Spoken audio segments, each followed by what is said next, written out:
We've got our last session. This year we're trying something a little bit different, so don't throw stones at it if it doesn't work. What we're doing is we're going to do small 10-minute talks, so there's more of them, but this is for projects that either don't have quite enough because of the stage they're at to give a 20-minute talk, or are updates.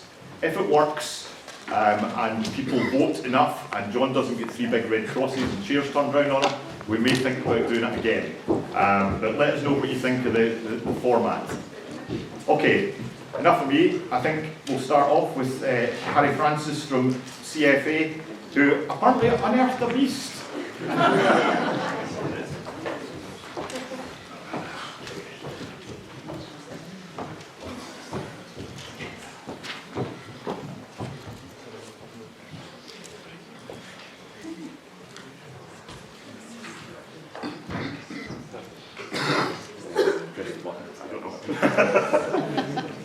Okay.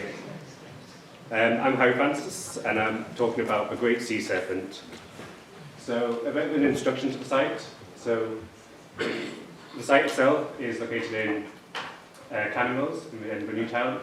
So, the site we're talking about in particular is a red boundary site in the bottom right-hand corner.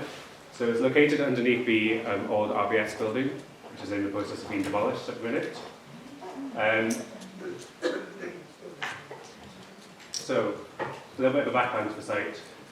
The site we're looking at is the Royal Pattern Gymnasium, which was established in 1865 on the location of the recently drained Cannon Clock.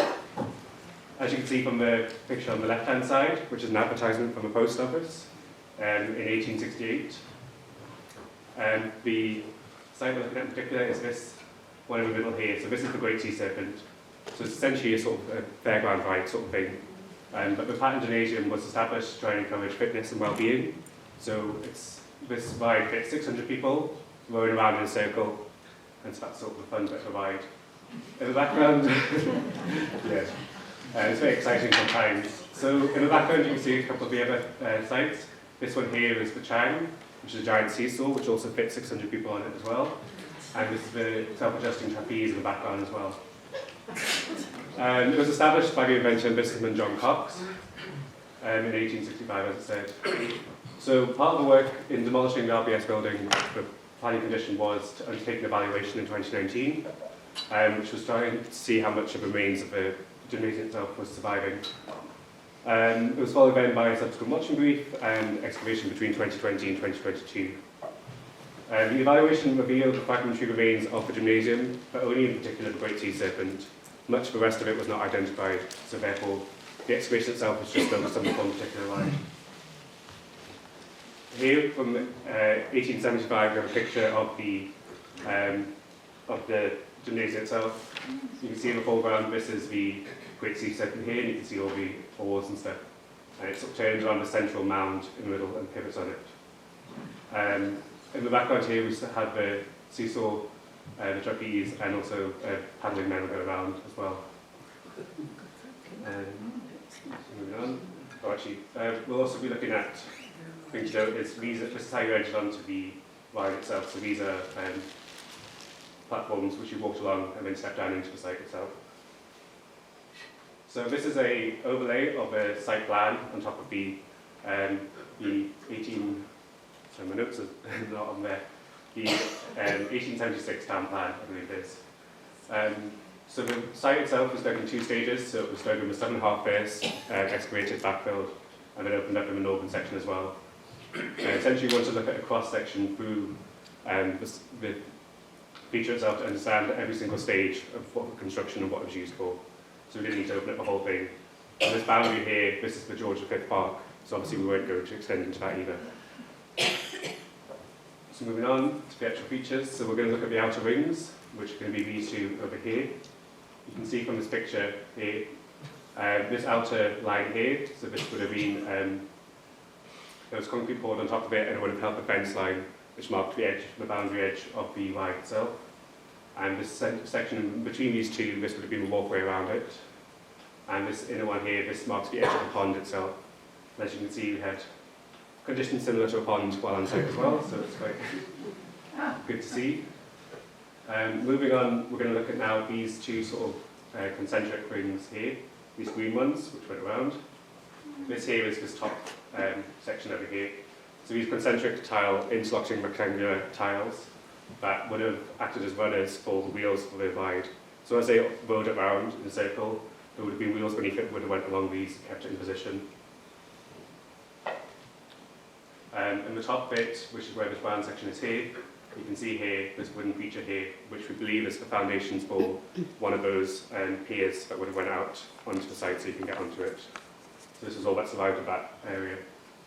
As you can see, good preservation, probably because of the wet conditions. It was beneath this really sort of deep layer of made ground material, which is part of the demolition from the road gymnasium itself, plus later sort of sites that will have to be destroyed and rebuilt on later on. Moving into the central area here, this is a picture here, and it's similar to the one in the brochure. So this is the central mound here, which is this lighter material, which spreads around here, and it's sat directly on top of the natural material, and some of the remains of the Canmills lock that was stored there as well. You had a single large sort of post ring around here, with a wood surviving still in place. And this had planks in it as well, and this would have supported a stone sort of covering onto the mound. There's only a small section of that remains, which is here, but this would have covered the whole site as a mound feature, which all in turn with the later brick rings here, and the next second post ring around here, all sort of led towards supporting the central mound, and this plinth here in the centre. So this plinth is believed to be the spot where the central pole would have stood.